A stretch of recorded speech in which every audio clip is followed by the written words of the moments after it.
The story of Exelon was fundamentally a race between four factions looking for Araska, the Golden City, which is said to house the immortal sun, this mythical location that turns out to be very much real. Among those factions are also our planeswalkers. Jace and Vraska are looking for the Golden City, so finally the first one to reach the Golden City is the merfolk shaper Kumena, who opens up Araska, and these veins of gold open in the landscape. He claims the power of the immortal sun for himself, and in all of the tumult and shifting landscape, Jace falls down a waterfall. Vraska reaches out to save him but can't, and that is kind of where we left things. So many things are lost away here on Exelon. One of them is Azor. So who is Azor? Azor is famous from being the founder of Azorius. He's a sphinx that founded the White-Blue Guild in Ravnica and has mysteriously disappeared. Where did he go? Well, now we know he's stuck here on Exelon.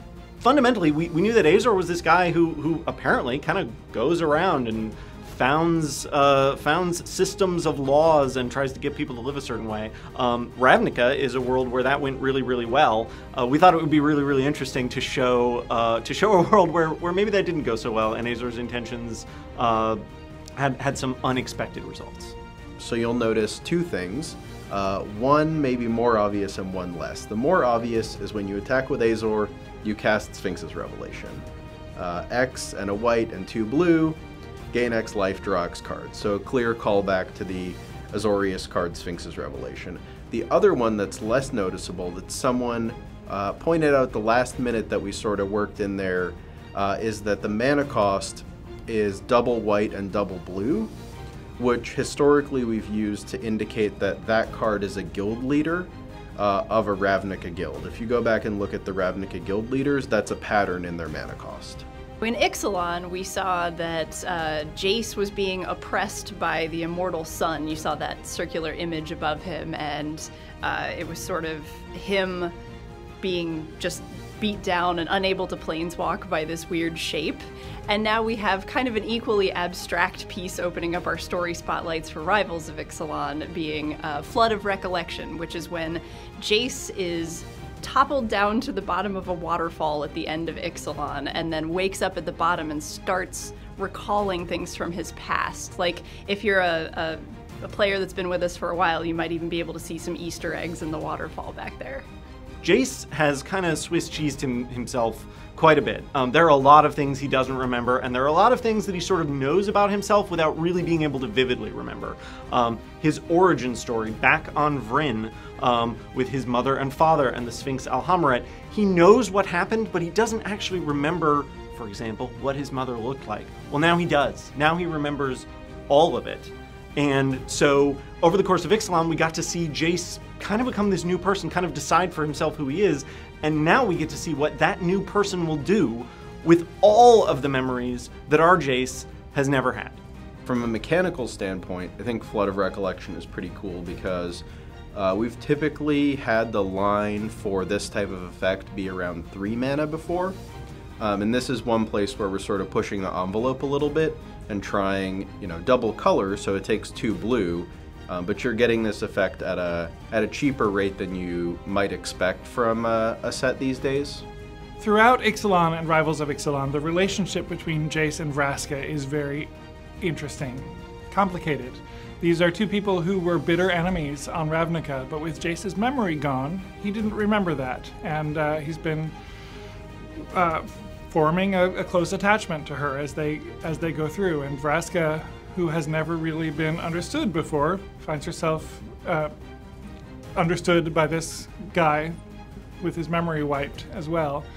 There's a bitter ending to that story, though, because Jace knows that if Vraska returns to Bolas, and Bolas reads her mind, as he does, being a mind mage dragon himself, then Bolas will know that Jace knows what Bolas's plans are. Yes. And that would be bad. So Jace, with Vraska's permission, eliminates all trace of himself from her memory. So the relationship that they've built over time is gone. Our third story spotlight card, Masterminds Acquisition. Now we know from the Exelon story that it was Nicol Bolas who sent Vraska here, and sent her with the thaumatic compass that points the way to Araska, the Golden City. Well, what did Bolas want? Turns out he wants what everyone on Exelon wants.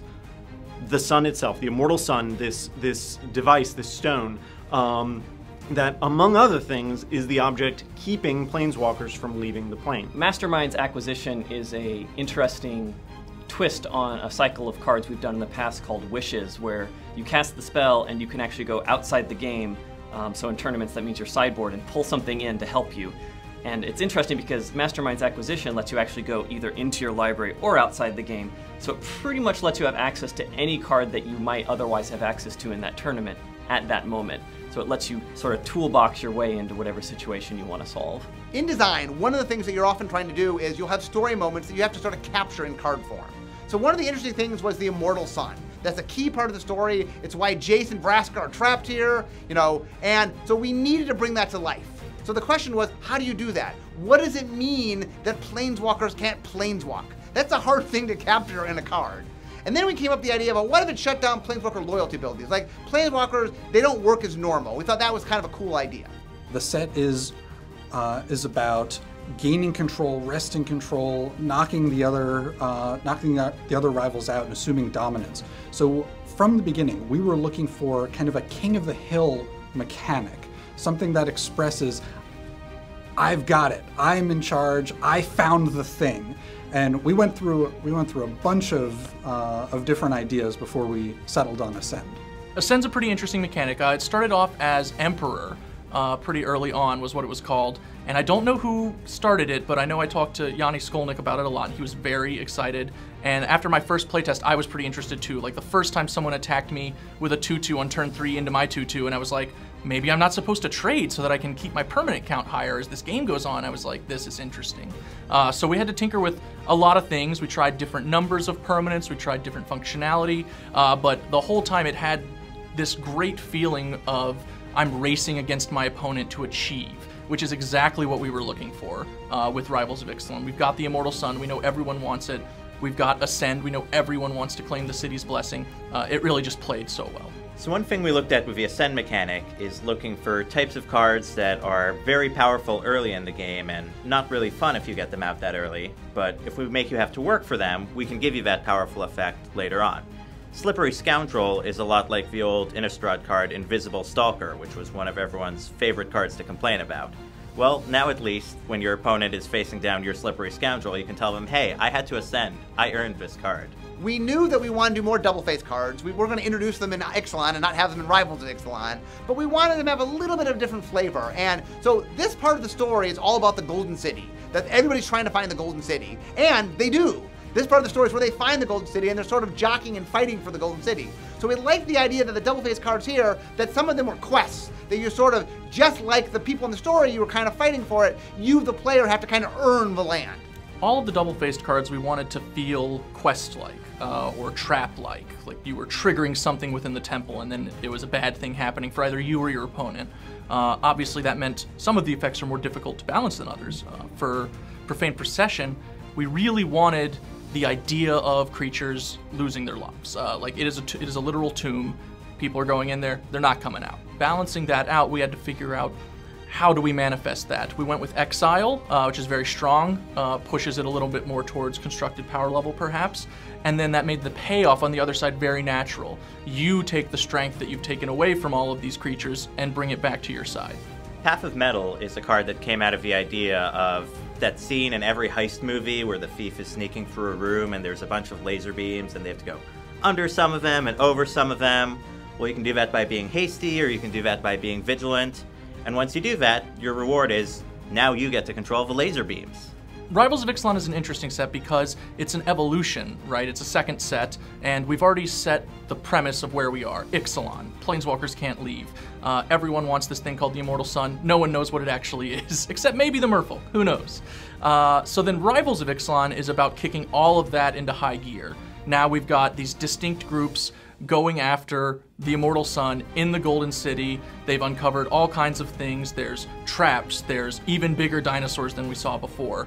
So we're trying to take the set themes established in Exelon, go deeper, and also bring some new spins to bring about the idea of that race, that competition for an objective.